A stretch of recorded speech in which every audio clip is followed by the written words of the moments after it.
Today we'll be giving a gameplay overview and review of the game Coldwater Crown, created by Brian Suhre and published by Bellwether Games.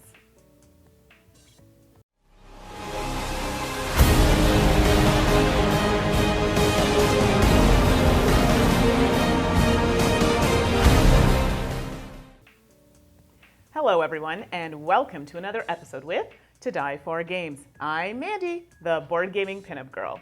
My fellow hosts are Tracy, the gaming maven. And I'm Steph, the games teacher. Have just a few moments to watch your favorite part? Well, down below we've attached timestamps to help you find the segment you want to see. We'd love to hear your thoughts, so please leave a comment down below. While you're there, click on the subscribe button and you'll be notified when we post new content. Coldwater Crown plays in about 40 to 90 minutes, is suggested for ages 13 and up, and accommodates 1 to 4 players. We've got Coldwater Crown all set up and ready to go, so let's get to it.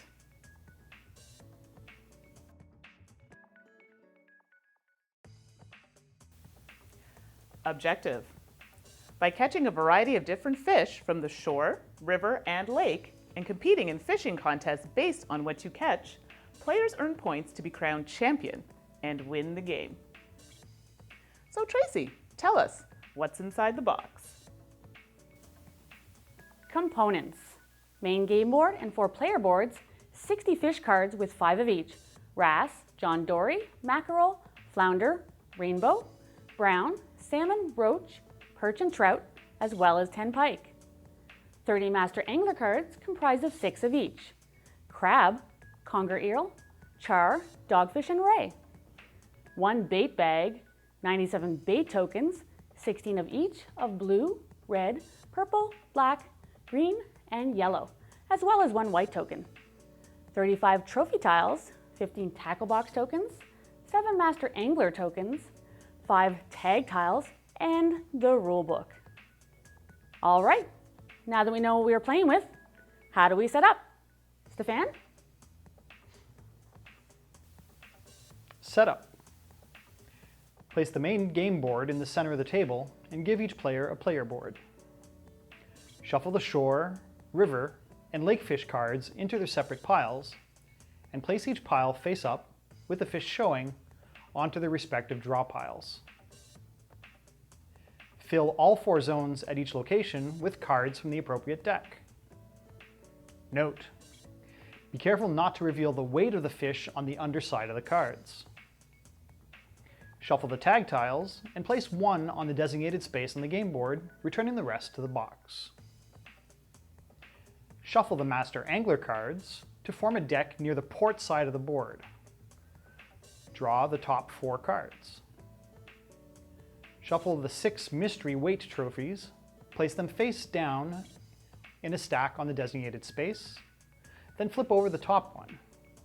Based on the number of players, place the indicated remaining trophies face up on the respective spaces, stacking them lowest on the bottom to highest on top, where applicable.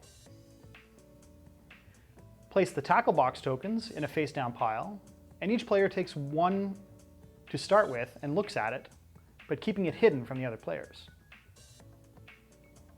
Place 1 master angler token on each red, yellow, and green angler space on the board with the number 1 side showing.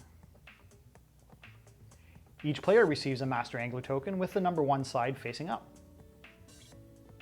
Each player receives a player board, and players align their boards to mirror the zone places on the game board. Fill the draw bag with all bait token except the white one.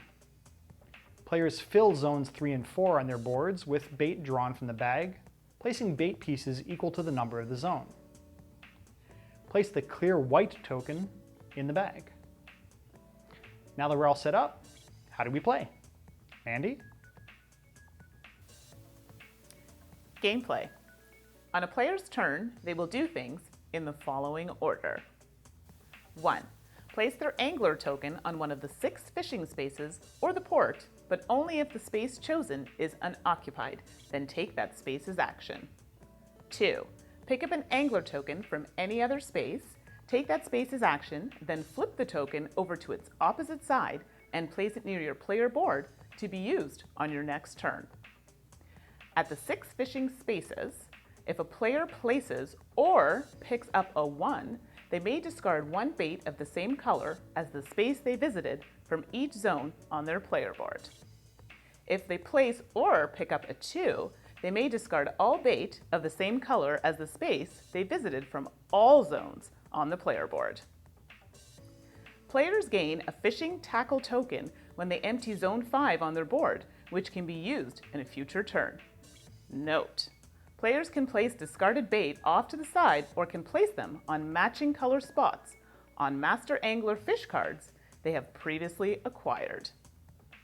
When visiting the port space, if the player places or picks up a 1, they can either fill one zone of their player board with bait, so the total bait in the zone is equal to the zone number, or select a Master Angler card. When visiting the port space, if the player places or picks up a 2, they can take 2 port actions in any combination. Either fill 2 zones of their player board with bait, so total bait in the zone is equal to the zone number, or select 2 Master Angler cards, or fill 1 zone and take 1 Master Angler card. Whew, that's a lot of choices. If a player draws the white bait token, all discarded bait from all players are returned to the bag and the player continues drawing. Once done, the white bait token is returned to the bag. So how do you catch fish? Tracy? Catching fish. It isn't hard to catch a fish, but catching the right one can be tricky. By removing the last piece of bait from a zone on their board, a player can catch a fish from a zone on the game board that matches the bait color. Shorefish are caught with green or purple bait, riverfish are caught with yellow or black bait, and lakefish are caught with blue or red bait. Once a player catches the fish, they can look at the weight on the back, checking to see if the fish matches the mystery weight trophy. If so, players collect the trophy, flipping the next one face up. When catching a fish in Zone 6, a player may decide to take the fish from the top of the matching draw deck. To catch Master Angler fish from any collected cards, players may place discarded bait onto matching color spots on the cards. Once all the spots are full, the player has caught the fish and discards any bait on it, and then moves it to the other side of their player board to show that they have caught it. So, how does the game end? Stephane? Game end. Once a player catches 12 fish, not including the Master Angler cards, endgame is triggered. Players each get 1 final turn, and then scoring happens. There are various trophies that can be won throughout the game, and some are earned at the end of the game. Trophies you can earn. Mystery Weight Challenge. These are earned when you catch a fish that match the revealed trophy weight. Fastest to 8 species. Earn this by catching 8 unique species of fish, not including Master Angler cards. Small Species Challenge. These are earned as soon as a player catches 1 each of the roach, perch, and flounder species. Master Angler Contest. There are 2 types of trophies. One is for players who catch 3 of the same fish type, and one for players who catch 4 unique fish. A player can earn both types. The End of Game Contest. These are earned for the lake, river, and shore areas. Players will choose 1 fish of each species caught from that specific area, and add up the weights for each area separately. The player with the highest sum earns the trophy for that area. Players add up their trophy's face values. Completed Master Angler cards are then worth 1 point each. Fish who have the same color tag as the tag tile on the board are worth 1 point each. The player with the most points wins the game. So, that is how you play Coldwater Crown. So now we're ready to give our review of Coldwater Crown. So guys, what'd you think? As soon as we figured out what we were doing wrong with rules, I loved it. At first I was like, and then I was like, oh yeah, now I get it. Something was obviously broken, and I thought, how could this game have gotten here this obviously broken? And then we realized in a little bit, we're playing wrong. We're broken. We didn't realize that it wasn't clear based on our reading of the rules that you took an action when you took a piece, an angler token away from the board. We thought you only took an action when you put an angler token on the board. And once we realized that both placing and removing a token allows you to take an action, so you take 2 actions in your turn, then it suddenly made sense. Much better. Yeah, we started and we're like looking at each other. We're like, something is not right. And then we read, oh, light bulb, and played again, and it was much better. So I enjoyed this game. Yeah. Did you guys enjoy it? Yes, very much so. I also very much enjoyed this game. Yeah, I didn't think at first fishing. I'm like, oh, I mean, I liked to fish when I was a kid, and I go with my stepdad, but meh, a game about fishing. But no, they caught enough really cool mechanics in it. So. Yeah, something a little different. So we'll kind of skip over a few things today because it was a prototype. So it wasn't a fully completed game. So we won't really get into too much about the artwork and the components. Touch on a little bit, but not too much detail. So with that being said, did you guys like the art that was presented at that moment? Yes, the fact that in the artwork that was there, the fish were very distinguishable. Yeah. And it was a lot of good variety of color and art. Hopefully they can keep, a similar level of art for the final production run. Yeah, exactly. Quality of components, again, really hard for us to talk about that, but we hope that they definitely keep the wooden tokens are a good idea. The wooden tokens were great for Yeah. piecing. They were very solid, easy to grab and move around. If they wanted to as a stretch goal, they could bling those out somehow by either having them shaped rather than just Yeah. discs. They could shape them, but they have numbers on either side, so maybe that doesn't work so Okay. well. Maybe like a fish. There might be something they could do. I don't know.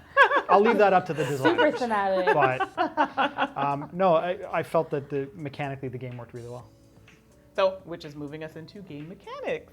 So there was something different in this game. I like the fact that it limits because depending on the number that you flip up will depend on, what you can do.